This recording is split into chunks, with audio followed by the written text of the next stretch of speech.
Nada mais revolucionário do que ser humano. Essa foi a tônica da roda de conversa que propôs pensar a ética nas nossas práticas cotidianas. Debate repleto de questionamentos. Aonde nós perdemos nosso sonho, que a gente não consegue aglutinar povo para um processo de transformação. A gente está falando aqui, dialogando, e no que seria o ideal, no que é o ideal, que é trabalharmos coletivamente. E esse desespero de como fazer transcender do individualismo para o coletivo é o que nos angustia. Como é que a gente vai chegar lá? O povo está desacreditado em todos os direitos que adquiriu. Uma delas agora a respeito da Previdência. Então, quer dizer, eu vou para a rua para quê? Questões que nasceram da roda de conversa entre trabalhadores e trabalhadoras realizada em abril de 2017. O encontro foi promovido pela Capina, Cooperação e Apoio a Projetos de Inspiração Alternativa, com a contribuição de parceiros. Para aprofundar o debate, a Capina convidou a professora do Instituto de Psicologia da UF, Kátia Aguiar, e o professor da Unirio e coordenador da ONG Mais Democracia, João Roberto Lopes. Boa tarde a todas e todos. Então, como a Terezinha já me apresentou aí, sou um colaborador, sei lá a palavra que a gente usa, né? Mas um parceiro, um aliado antigo da Capina. E a gente vem trabalhando até um determinado período muito envolvido com a temática da economia solidária. E depois a gente, ligado a uma organização chamada Mais Democracia, a gente começou a trabalhar com o poder econômico, né? Mas não ganham dinheiro não, sabe? Exatamente para expor o poder econômico e como o poder econômico hoje está presente no Estado, colocando o Estado totalmente a serviço dos interesses privados, dos interesses dos tubarões, né? Contrário aos interesses das maiorias e da população. Estou muito feliz de estar aqui. Eu fui uma das pessoas responsáveis pela fundação desse curso, lá nos idos de 2005 para 2006. Na verdade, anterior a isso, né, a gente foi fazendo um exercício de construção coletiva, efetivamente, numa equipe com pessoas que tinham formações inteiramente diferentes, com faixas etárias diferentes, com perspectivas políticas diferentes. Então, foi um desafio absurdo para nós construir essa proposta que hoje tem, eu acho que já modificações, né, bastante importantes, acréscimos importantes, que estão levando em conta, inclusive, a realidade mesmo dos grupos, né, atualmente, enfim, e a criação dessa equipe que vem tocando esse trabalho. Parceria que ajuda a refletir sobre a gestão dos empreendimentos populares e a relação com o Estado nos dias de hoje. A gente, no campo da economia solidária, a gente tinha sempre um debate que era, nós não tem que depender do Estado, né? Havia esse discurso, né? Não, a gente tem que fazer por nossa própria conta, né? Sem dúvida tem que fazer por nossa própria conta. Mas é um direito, né? A gente ter crédito, a gente ter formação, capacitação, né? Ter estratégias de comercialização, certificação, né? Construção de cadeias produtivas, enquanto política pública. Eu acho que realmente, no mundo que a gente vive, a gente não pode prescindir do Estado. É a figura que a gente tem, né? A gente tem isso. Pode ser que a gente consiga construir outra coisa, mas hoje é isso que a gente tem. Mas a gente tem muito mais do que isso, né? A gente tem muito mais do que essa política representativa, a gente tem muito mais do que as políticas públicas, a gente tem muito mais do que esse funcionamento estatizante, que nos coloca numa posição subalterna. Por que subalterna? Porque a gente estabelece uma relação com o Estado que a gente precisa que ele nos reconheça para que a gente exista. A gente não se acha mais trabalhador, não. A gente se acha empresário. Por que isso? Cada um é um empreendedor. A gente incorporou essa visão dos grandes empresários. Eles mandam do jeito que mandam, porque a mentalidade social, a forma como a cabeça nossa está construída, é uma cabeça empresarial.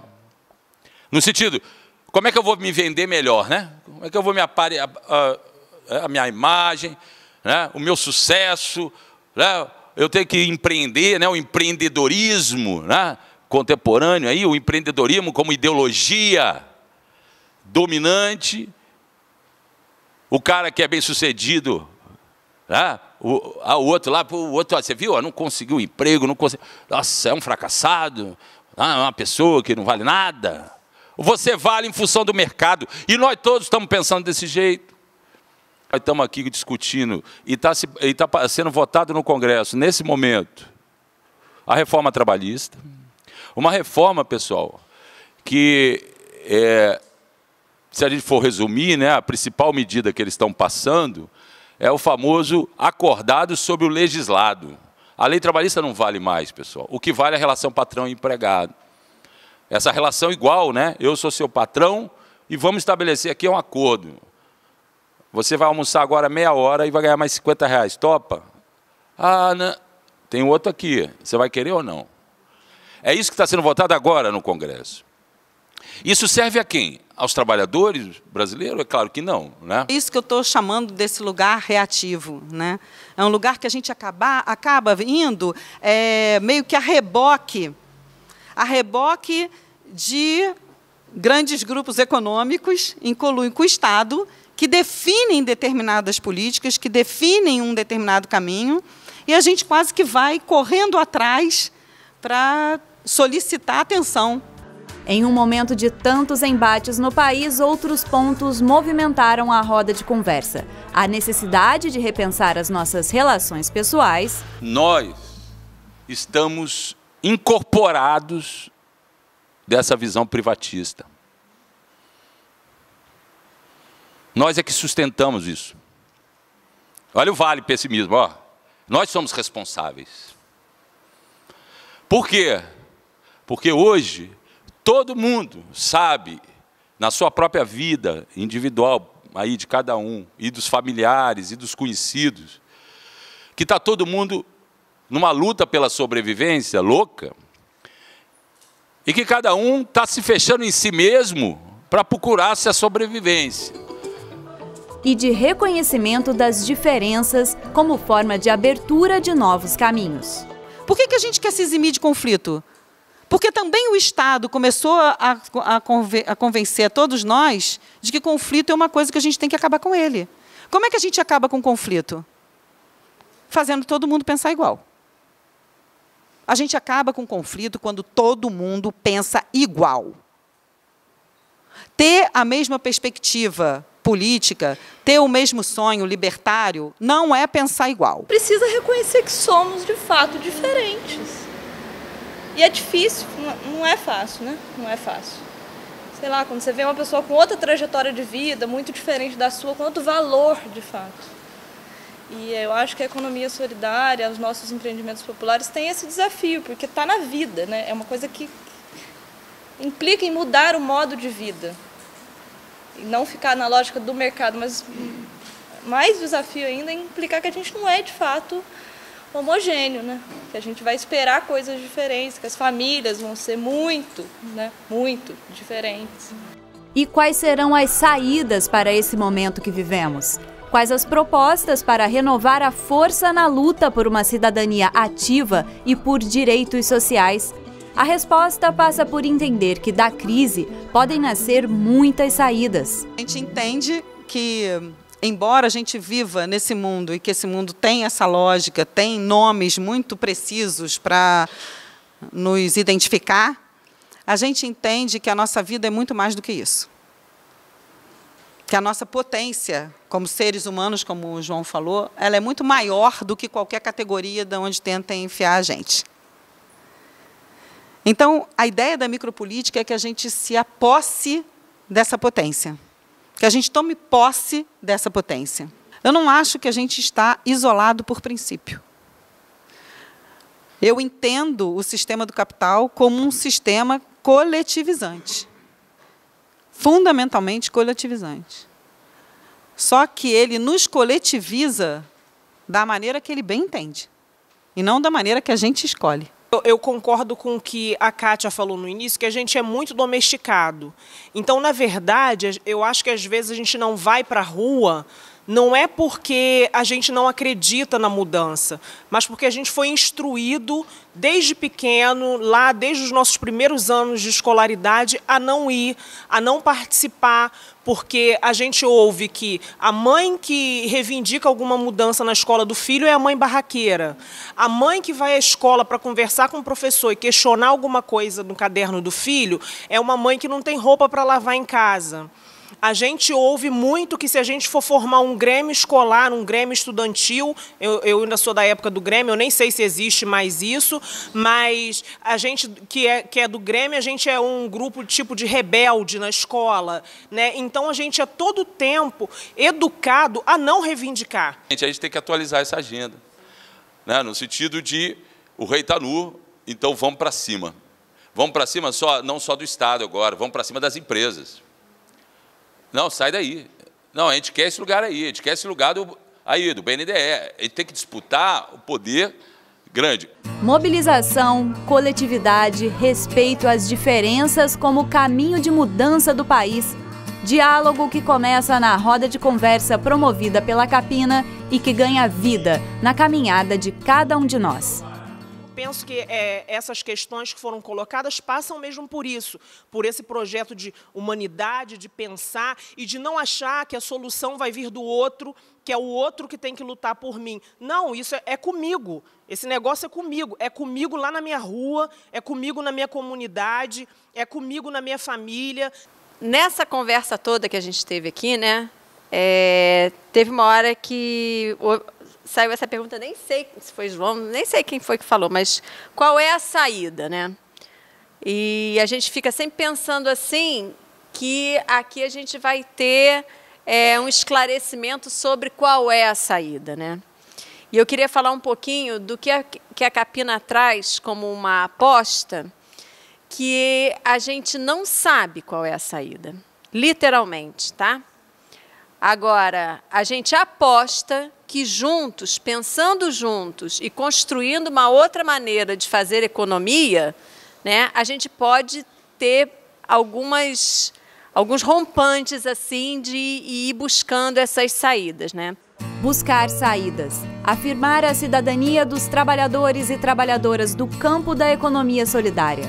Missão que a Capina exerce promovendo o diálogo e a qualificação dos empreendimentos populares. A gente pensa que a questão econômica ela não está separada da questão da relação entre as pessoas que estão operando determinados grupos produtivos. Uma coisa não anda sem a outra, né?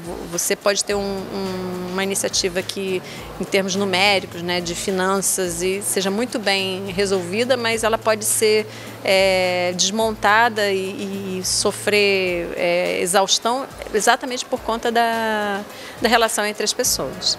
Então, a nossa aposta é fazer diversos cursos em que a gente experimente essas duas dimensões da organização coletiva, a questão econômica e a questão da relação que se estabelece entre as pessoas, que a gente chama isso de gestão, né? A Capina já tem mais de 25 anos de existência, é um trabalho de fortalecimento do setor de economia popular, dos setores que dão sustentação a muitas famílias nesse país, né, que muitas vezes é invisível, que é a economia desses setores. Então, a Capina insistindo, né, na formação, no encontro, no fortalecimento desse protagonismo dos setores da economia popular, me parece ser fundamental nessa conjuntura que a gente vive.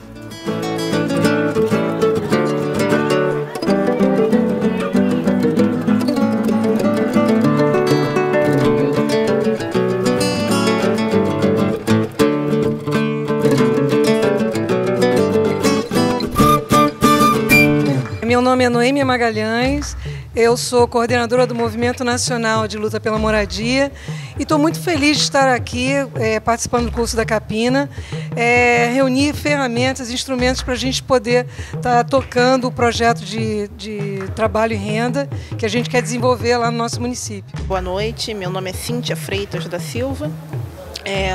Eu moro em Campo Grande, na Estrada dos Caboclos, faço parte do grupo lá das Caboclas e eu trabalho com tranças afros. E esse encontro para mim hoje foi muito rico, muito produtivo, o pessoal acolheu todo mundo muito bem, sabe? Só tenho coisas boas a falar do projeto, do encontro aqui hoje. Sou Ana Lúcia, assistente social, atuo em uma entidade pública não governamental em Duque de Caxias. Vir buscar instrumentos, né? Porque muitas vezes nos sentimos na contramão desse sistema capitalista opressor e aqui nós encontramos força.